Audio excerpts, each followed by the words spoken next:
Just in case you guys don't know, editorial videos are sections in which I talk about certain elements of fiction and writing and all of those good stuff that I really want to talk about because it can spark some seriously interesting discussion.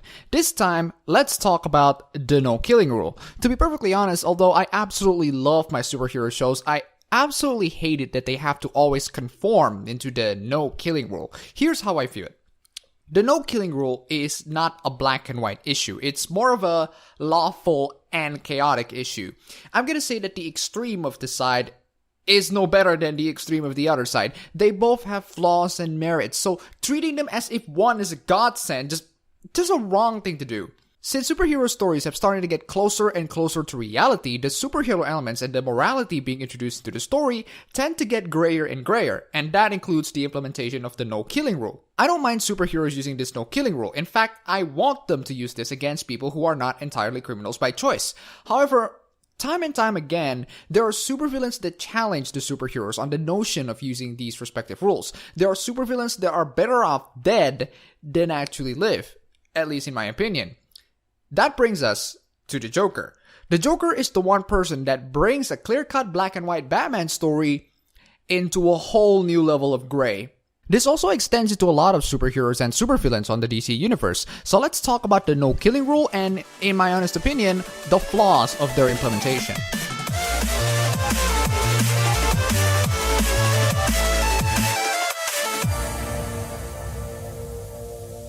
Now, before you guys bring in the example that the Dark Knight did this without the Joker needed to die, well, to me, this is not really a good counter-argument because we're talking ideas and not events, especially events that are written by people and are interpreted by people.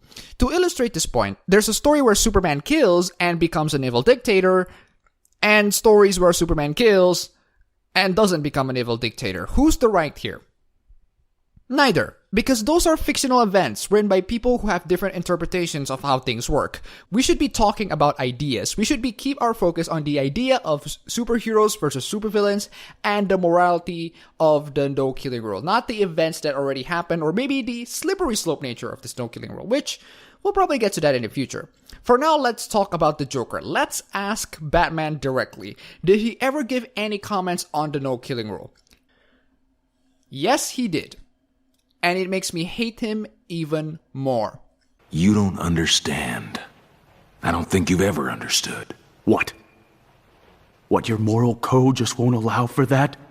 It's too hard to cross that line? No! God almighty, no! It'd be too damned easy. All I've ever wanted to do is kill him. A day doesn't go by when I don't think about subjecting him to every horrendous torture he's dealt out to others, and then end him.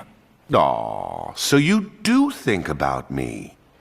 But if I do that, if I allow myself to go down into that place, I'll never come back. Why? I'm not talking about killing Penguin or Scarecrow or Dent. I'm talking about him. Just him. And doing it because he took me away from you. I can't. I'm sorry. You can't even break a rule. How would you be expected to break bone? Look, I love Batman because of his sidekicks. I never loved Batman because of Batman himself. And this scene is one of the many reasons why. You just made an entire issue of a mass murderer who has been proven time and time again to kill many innocent people to be about you. Because your psyche is more important. Your mental health condition is more important. How long does it take before you stop using that excuse and let natural justice to kick in? Joker kills 10 people in a mall. I can't. Joker puts hundreds of people in a gas chamber. I can't. Joker escapes from the asylum and kills thousands of people. I can't. Joker kills your son. I can't. Joker kills everybody in the entire world. I can't. I'm sorry.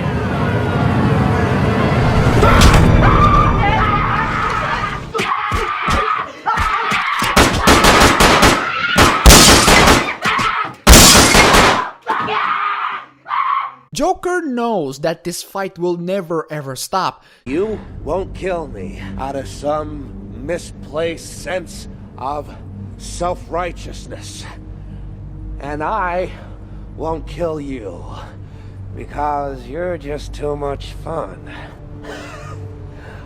I think you and I are destined to do this forever. Joker knows the weakness of his no-killing rule, and he's gonna continuously kill people until nobody is left to live. Oh, and every day he doesn't, people will die. Starting tonight. Just to prove the point that standing on this no-killing rule forever is an incredibly flawed and such an unrealistic idea, or as you'd like to call it, a joke. See, their morals, their code. It's a bad joke. Dropped at the first sign of trouble. And yes, people, the longer these two fight, there will be a time where the world has no more people to spend on the victims of their battlefield. There will be a time in which they kept on fighting so much to the point where the world is destroyed and absolutely nobody lives. And Batman still insists on not killing him. Why? Because my mental health. Who freaking cares? Screw your mental health, you entitled douchebag. There's a good reason why I root for your sidekicks even more than you do. Because you are so detached out of this reality and is so incredibly entitled to put your own mental health in the expense of millions of lives. You egotistical psychopath. Here's the solution to you, Batsy. You want order in Gotham. Batman must take off his mask and turn himself in. Oh, and every day he doesn't, people will die. Starting tonight. Oh, but doing so will prevent DC from getting more cash grabs out of your character. God damn, is DC really that creatively bankrupt? Look, love Batman stories all you want, but don't ever love Batman. He is absolutely mental. He has managed to enter the absolute extreme of the no-killing rule and is just one step closer into absolute villainy. This is the problem with the no-killing rule, especially when concerning DC superheroes. These heroes put themselves as the issue. Why? Because you, the viewers, don't care about the lives of fictional innocent people that died.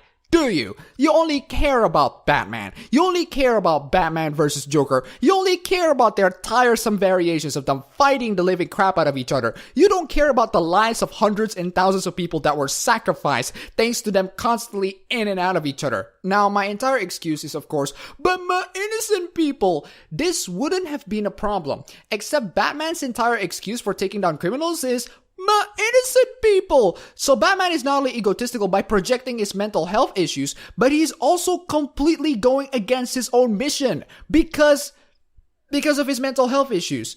This is where I have to defend movies that I don't even like. Remember when you see the Batman v Superman trailer and some people were shocked to see that Batman is holding a gun? I'm surprised that people are shocked about that, considering that it's what most normal human being would carry at that situation, because Batman, a normal human being in tights, is fighting against a destructive monster. What do you expect? Lightly tapping him with a batarang? Oh, but therein lies the issue of Batman, who not only brings guns into a fight against aliens, but also shoots people en masse with his Batwing, his Batmobile. My next argument of not using his no-killing rule is that it's incredibly inconvenient for pretty much everyone, and it's incredibly hard to do, even with Batman level of sensibilities and calculations. First of all, he's fighting criminals with a Batmobile. There will be car crashes and deaths. He cannot control all variables here, especially with those weaponry. God damn. He can try to minimize casualties, of course, like how he did in The Dark Knight.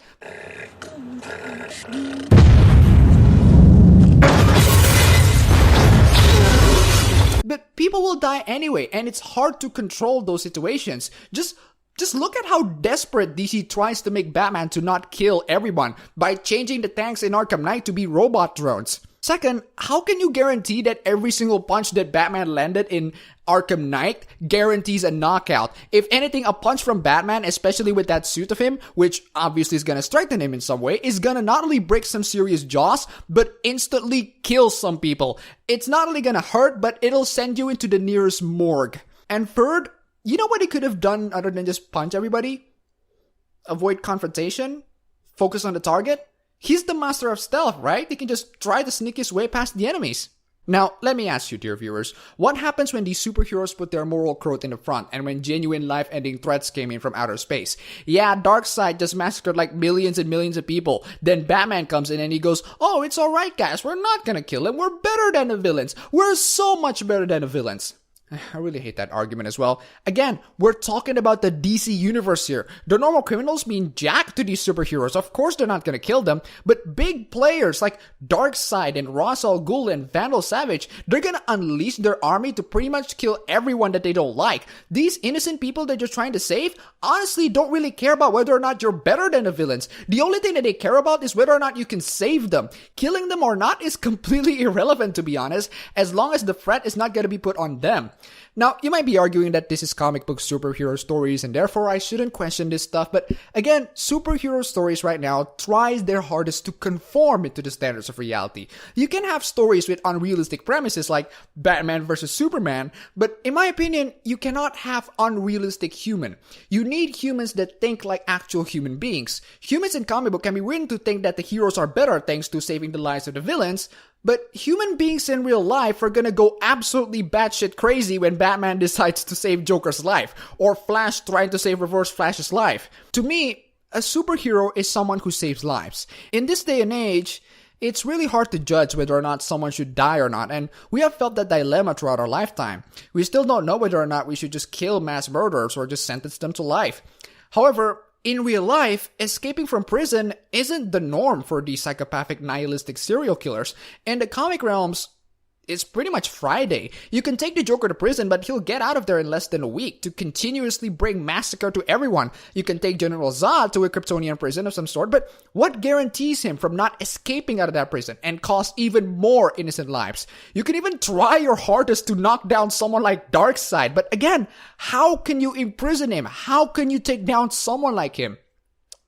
The reason why I talk about this is to spark discussion. So after bringing my own obnoxious personal interpretation, I want to know your interpretation on this rule. What do you think of this? Let me know in the comments below. That's all for the video today. If you like this, you can go ahead and click the like button and subscribe for more.